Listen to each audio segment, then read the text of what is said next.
একটা মান সত্যি কথা বড়ই একটা স্বার্থপর সত্যি কথা কি রে, জানো?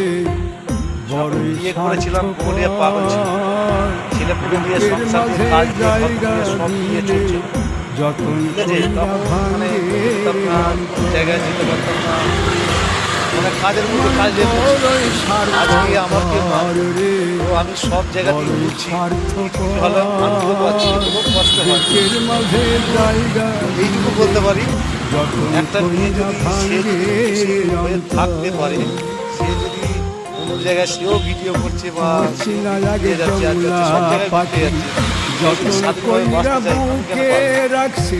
তো আমিও বুকের স্বাধীনভাবে বাঁচতে পাজর চাই। ভাঙ্গা সে যে এইভাবে আমি বলতে চাই আমিও স্বাধীনভাবে সাজায়নের বাঁচতে চাই। ঘর রে, তার লেগে সাজায়নের কেন জীবনটা ঘর। দিতে যাবো?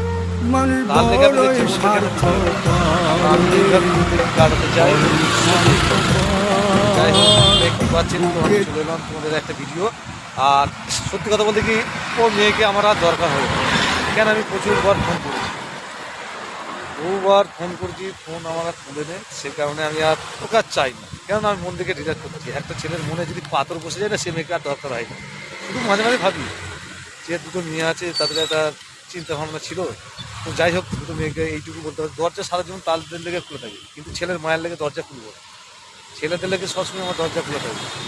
হুম, মেয়ের মা তো কি বলবো, মেয়ের মায়ের লেগে তো পুরো সংসারটা আমার তন্মাত করে। শুধু মেয়ের মা শুধু আমার সংসারটা তন্মাত করে দিল, ঠিক আছে? তো যাই হোক, আমার স্ত্রী থাকে বাইরে, আমার মেয়েরা থাকে তার নানির ঘরে, কতটা দেখভাল করে আমি, তো আমার তো ভালো কেউ যায় না সবাই।